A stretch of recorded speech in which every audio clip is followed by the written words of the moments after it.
তুই আবার গেল গেল গেল গেল গেল আমার লু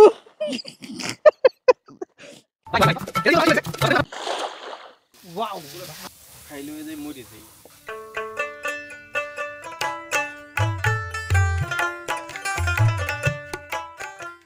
যেদিকে দু চোখ যায় শুধু দেখতে পাই আবাদি ভূমির সমাহার। চারিদিকে সবুজে ঘেরা মাইলের পর মাইল চলে গিয়েছে এই ভূমি। তারই মাঝখানে রয়েছে চার দেয়ালে ঘেরা ছোট্ট একটি বাংলো, যেখানে খুব মনোযোগ সহকারে বড়ই ছিঁড়তে দেখা যায়, আর হাত বাড়ালেই সেটি পাওয়া যায়।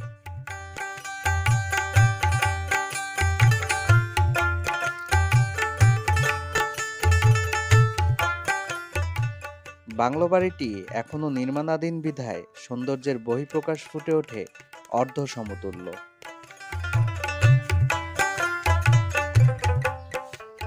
বাংলোটিতে সারি সারি আম গাছ, আর সেই সব গাছে থরে থরে ধরে আছে মুকুল ফুল, যেটিতে ব্যাপক আম ফলনের নিদর্শন ফুটে ওঠে। আরও দেখতে পাওয়া যায় ঝুলে থাকা মোচা, আর তারই উপরে সারি সারি কলা। ভূমিতে শুয়ে আছে মিষ্টি কুমড়া, রয়েছে কাঁঠাল, থরে থরে ঝুলছে বড়ই, আর তাকিয়ে আছে টক মিষ্টি স্বাদের কামরাঙ্গা। পেঁপে গাছে ঝুলে আছে টসটসে পেঁপে, আবার একটি পেঁপে গাছ দিব্যি মাটিতে শুয়ে থাকতেও দেখা যায়। আরও দেখা যায় সর্ষে ফুলের উপর বিচরণকারী মৌমাছি, আর তারই পাশের মাটিতে পড়ে আছে শত শত গ্রিন টমেটো। বাড়ির পাশেই রয়েছে ছোট্ট একটি পুকুর, যার তলদেশে রয়েছে বিভিন্ন ধরনের মৎস্য। প্রায় 3 বিঘা জায়গা জুড়ে এই বাংলো। বন্ধুরা, আজ আমরা এসেছি নড়াইল জেলার নড়াইল পৌরসভার দুর্গাপুর গ্রামে। সাথে আমি আছি রবি হাসান, আর আপনারা দেখছেন ছায়া বালক।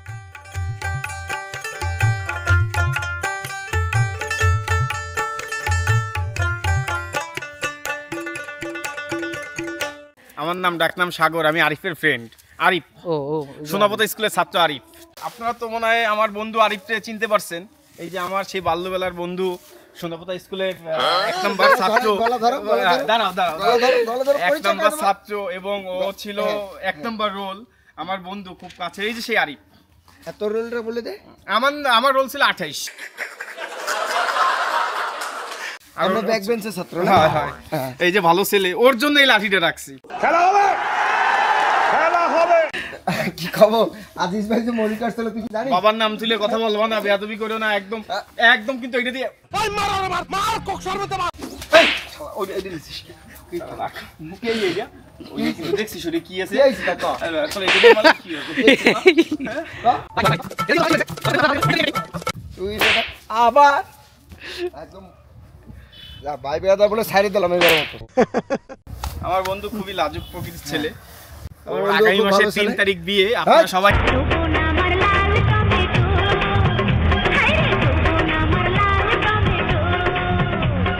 আসবেন, ঠিক আছে? ওই সময় তো ড্রোন ভিডিও করে আপনাদের অবশ্যই আমরা দেখাবো ওর বিয়েতে। মোটামুটি আমরা প্রায় 60টার মতো ওই হাইক্স অর্ডার হয়েছে আমাদের। সবাই ওর জন্য একটু খাস দিলে দোয়া করবেন। আমার আগে তোর বিয়ে হয়ে যাবে আনে। কার? তুই যে আমার একটা কালা মানিক, কালা বন্ধু, হ্যাঁ হ্যাঁ সুন্দর একটা বউ দেখে দোয়া করে দি তোর বউ সুন্দর হবে বিয়ে হবে। তুই কি লজ্জে দাঁড়াচ্ছিস না? ছায়া কালো হয়ে যাবি, তাই ভাঙিস না, ভাঙিস না। এটা নিয়ে আর বাড়াই করিস না। না না, এটা- ইয়েস ইয়েস। আমার ভাই আপনার শখের লাঠিটা গেল। বাঙালিকে আমি হাতে বেশি খাবি আর।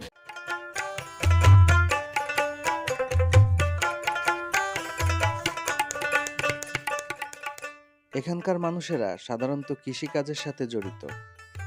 এখন ধান উৎপাদন হলেও এখানে ব্যাপক পরিমাণের সিজন বেঁধে ধান, গম, পাট, সরিষা, ভুট্টা ইত্যাদি আবাদ হয়ে থাকে। এই এলাকা জুড়ে কিছু কিছু জায়গায় রয়েছে ছোট ছোট পুকুর, কিন্তু বড় বড় গাছপালার সংখ্যা কিছুটা কম। দিস ইজ পেঁপে। ইয়া হয় একটা পেঁপে, এই যে মালাইটা পাকছে। ইয়া হয় এই যে এভাবে ধরতে হয়, আর এই যে ছিট। ইয়া দিস ইজ পাইপে।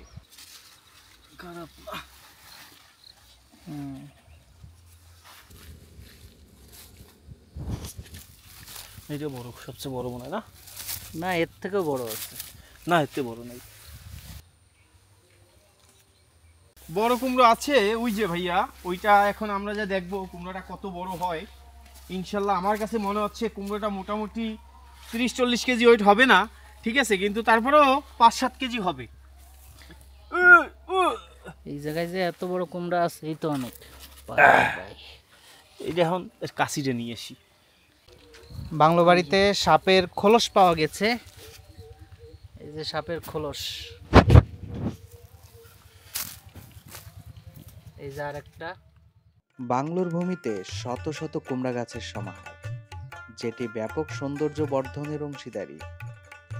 আর ছোট ছোট গাছ মিলিয়ে নির্মাণাধীন এই ভবনটির নির্মাণ কাজ সম্পন্ন হলে ব্যাপক সৌন্দর্যতা লাভ করবে।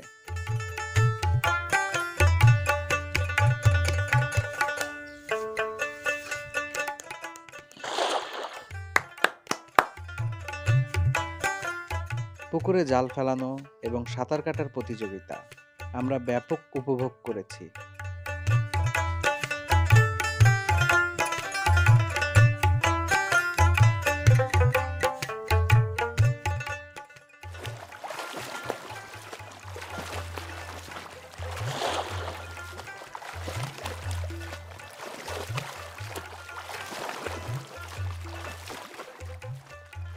এই ছোট্ট পুকুর এবং শান বাঁধানো ঘাট বাংলোর পরিবেশকে অনেক মনোরম করেছে।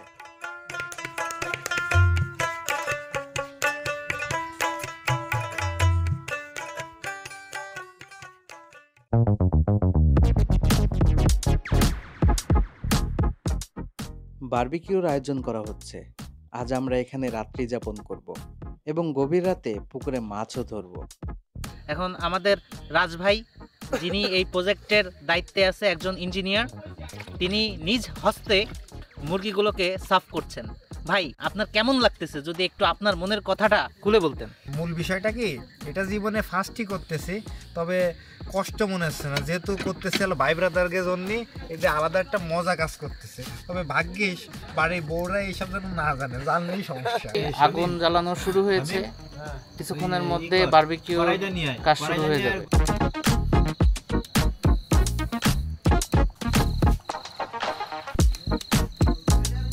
আসলে বন্ধুরা, সাধারণত কয়লা বারবিকিউ করতে গেলে অনেকে কিনে নিয়ে আসে, কিন্তু আমরা তো একটু মহাপণ্ডিত। হ্যাঁ হ্যাঁ, আমরা ন্যাচারাল পদ্ধতিতে আমাদের কনস্ট্রাকশনের যে কাঠ, এই কাঠকে পুড়িয়ে কয়লা করে এরপরে আমরা বারবিকিউ করব।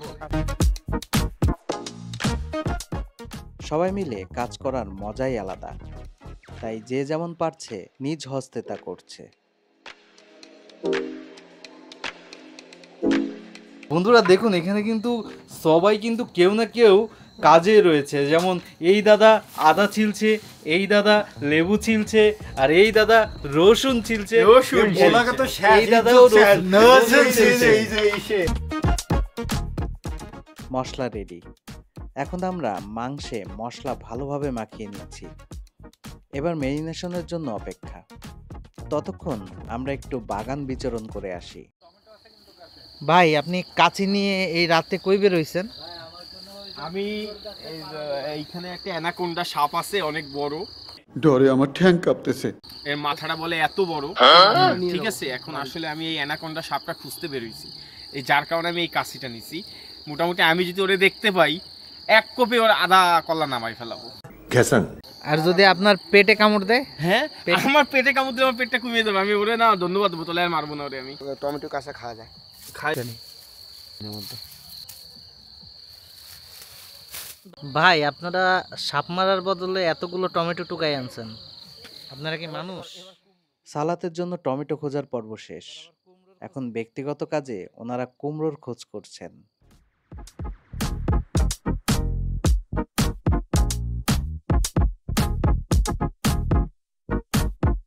এই যে আমরা এখন কুমড়োর উপর কাটবো। ভাই, আপনি কি কুমড়ো চুরি করতে আইছেন? হায়, কুমড়ো চুরি করতে আসছে। দেখছেন কাটলো কোন জায়গায়, ভাঙলো কোন জায়গায়। বাহ। আশেপাশে 1 কিলো 1 কিলো 1 কিলো, চারদিকে 4 কিলো দূরের মাঝখানে আমরা, কোনো লোকজন নাই, লোক সমাগম নাই। ভাই, আপনি কিন্তু এখনো বলেন নাই যে ভৌতিক পরিবেশ, আপনি এখনো গুটে গন্ধ। ভাই আপনি কিন্তু এখনো বলেন নাই যে এটা চুরির মাল। এভাবে বলবেন না, নিজের মনে করে নিচ্ছি ক্ষেতের থেকে। আপনার মনের ভেতরে একটা ভালো মানুষ কাজ করছে। অন্যের খ্যাত নিজের মনে করে নিচ্ছে।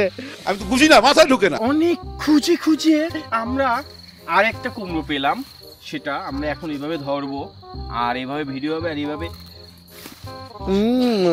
ভাই তখনও কাটতেছে ডাটা ভেঙে ফেলাইছে। একদম এক কোপে কেটে ফেলেছি আমরা। আচ্ছা আচ্ছা। আমরা সাপ পেলাম না, সাপের বদলে আমরা পেলাম কুমড়ো। আমাদের উদ্দেশ্য ছিল সাপের সাথে দেখা করা। আপনি পাগল। দেখ, কুমড়োর সাথে যখন দেখা হলো, কুমড়ো বললো ভাই আমাকে নিয়ে যান খুলনায়। আমরা সেই কারণে নিয়ে যাচ্ছি নিজের মনে। এইটা ধরো এবার। দেখো চাওয়াবাজি না গেলে তুমি বিদায় হও, যাও যাও। চলো ভাই, আড্ডা তো হয়ে গেছি।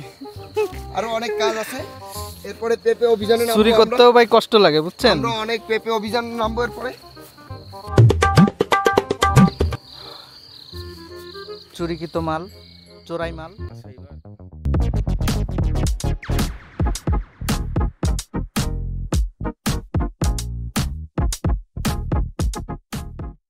মেরিনেশন শেষে মাংসগুলো চুলায় বসানো হয়েছে।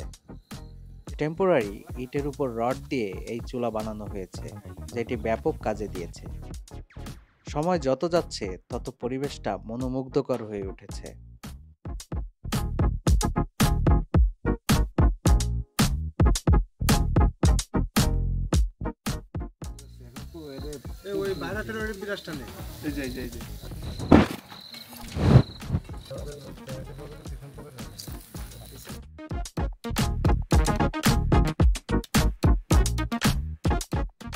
বারবিকিউ রেডি, এখন পরিবেশনের পালা। তার আগে আমরা একটু কলার পাতা কেটে নিয়ে এলাম এবং তা বিছিয়ে খাবার পরিবেশন করা হচ্ছে। ক্ষেত থেকে তুলে আনা টমেটো শসা দেওয়া হচ্ছে। সবাই একসাথে খাওয়ার মজাই আলাদা। রাত বাজে 11টা। খাওয়া দাওয়ার পর্ব শেষ করে আমরা বের হচ্ছি মাছ ধরতে। শামীম ভাই জাল নিয়ে রওনা দিল।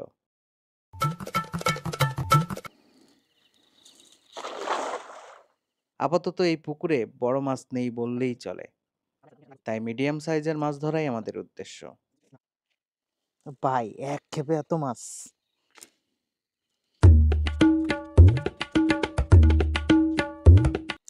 আমাদের শামীম ভাই অলরেডি এক ক্ষেপে অনেকগুলো মাছ ধরে ফেলছে।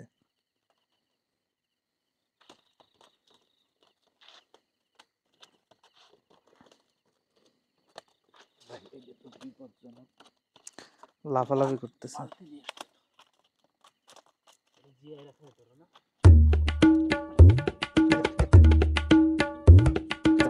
11:30টার সময় মাছগুলা ঘুমাচ্ছে, আর ভাই কি সুন্দর করে মাছগুলারে ঘুমন্ত অবস্থায় নিয়ে আসলো।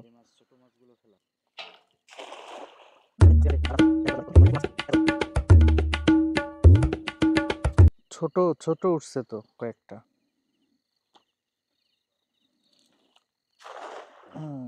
দ্বিতীয়বার খ্যাপ মেরেছে। ভাতটা দিয়ে তো ভাই ওয়েট করা ঠিক।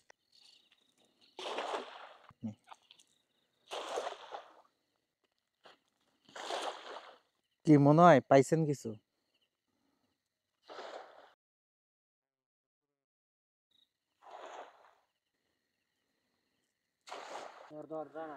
ভাই পুটি পুটি নিয়ে পরে আগে মাছ ধরেন। এই যে গেল গেল গেল গেল গেল গেল গেল গেল গেল গেল আমার লু।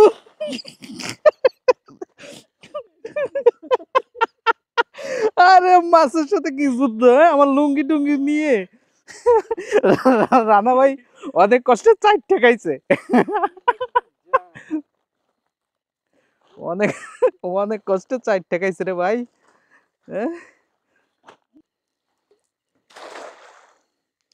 চওড়া মনে করেন 3 হাত দুটো। এই যে নড়তাছে, এই যে নড়তাছে, এই যে নড়তাছে। অনেকগুলো মাছ ধরা হয়েছে।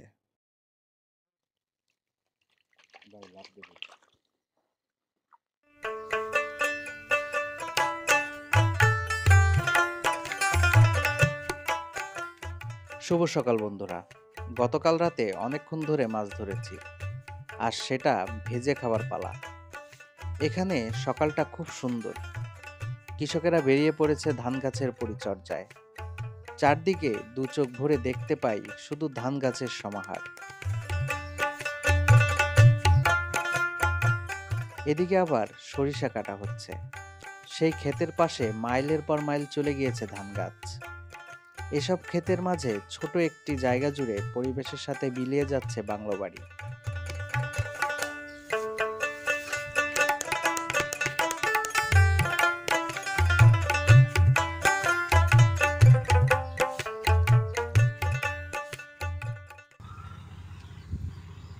আমাদের মাছ কোটা বাছার কাজ চলছে।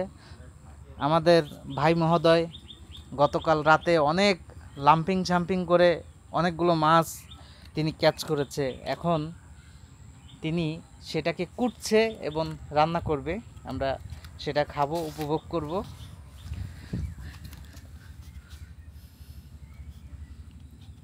ভাই কি করেন ভাই? মাছ কাটি ভাই। তো মরে গেছে কালকে।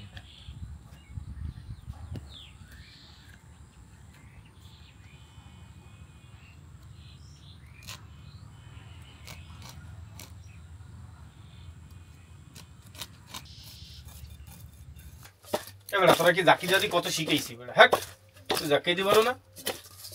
আমাদের সেই পাইকগাছা থেকে আগত রাধুনী, দক্ষিণবঙ্গের খ্যাতিমান রাধুনী সে এখন মাছ ভাজতেছে আমাদের মাঠে। ইনশাল্লাহ সে চুলো ভালো জ্বালাচ্ছে, কিন্তু মাঝে মাঝে যে ধুমে উঠতেছে।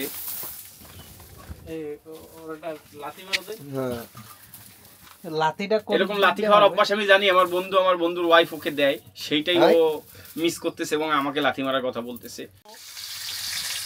শামীম রাধুনী, সিটি ইন 5 স্টার হোটেলের রাধুনী, হ্যাঁ সে এখন মাছ ছেড়ে দিল তেলের ভিতর, সুন্দর করে ডিজাইন করে করতেছে। আগে জানলে ওয়াও ভাই ভাই কি জানিস, আমার কোনো ভাই বন্ধু কালা কইতে পারে না আমারে, আর মোটা কইতে পারে না। হ্যাঁ তো তুই এত তোরা কি মানুষ? না সেটবে না, ওই যে এজন্যই তো কালি লাগছে। তোর গায়ে লাগে কি তোর গায়ে লাগে? লাগাই দেখ তুই, কালা মালিক করে গায়ে লাগে। না আমার এই হাত কাজে আছে, ও তো খালি গায়ে হাত করতে চাচ্ছে। আমি কইছি ফাঁকে থেকে মজা কর, সমস্যা কি? শোনাবো তো তোমায় ভালোবাসা সবার হইলাম চোখের বালি, ব্ল্যাক ডায়মন্ড যখন তারা জানলো তোমার বাড়ি না নোয়ালি। আমি কিছু এটা সমস্যা নাই। আমি তোমায় ভালোবাসা সবার হইলাম চোখের বালি, যখন তারা জানলো তোমার বাড়ি নোয়াখালী। ভাই মাছ ভাজলো, একটু টেস্ট করে দেখি। কি ভাই? খুব মজা। বাসায় মাছ খাই না আমি, মাছ কিন্তু বাসায় এক পিস দিয়ে বেটে খাই। আমিও তো বাসায় মাছ খাই না, কিন্তু এখানে এসে তো ভালো লাগতেছে, অস্থির ভাই। এই উপরে একটু হালকা পোড়া পোড়া হয়েছে, অনেকটা বারবিকিউ ফিল আসতেছে। বেড়ালও খাবে, বেড়াল এই নাও।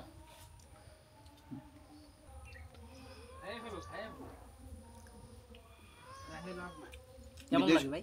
বিদেশিরা খায় না আদা কাঁচা, আজকে এই প্রথম খাচ্ছি আদা কাঁচা। কি বল? ভালোই তো লাগে আদা কাঁচা। আমার কাছে তো আদা কাঁচাই মনে হচ্ছে।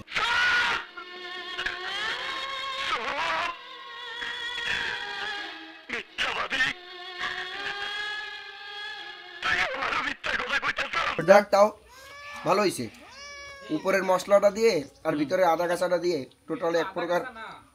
আদা কাঁচা না বন্ধু, তোমার কাছে এরকম মনে হচ্ছে। আমার কাছে ভালো লাগতেছে যে ভাজা। ওকে, কি মজা? অস্থির অস্থির হয়েছে ভাই। দেখেন বন্ধুরা, পরিশেষে বলা যায় নড়াইল জেলা খুব সুন্দর একটি জেলা। আর এই নড়াইল পৌরসভার এই দুর্গাপুর গ্রাম অসাধারণ একটি গ্রাম, যেখানে মাইলের পর মাইল বিস্তৃত ক্ষেত, আবাদভূমি। বন্ধুরা, আজকের মতো এই পর্বটি শেষ করছি। তবে ভবিষ্যতে বাংলো বাড়িটির নির্মাণ কাজ শেষ হলে আমরা আরেকবার আপনাদেরকে দেখাতে পারি। সেই পর্যন্ত সবাই ভালো থাকুন ও সুস্থ থাকুন। আল্লাহ হাফেজ।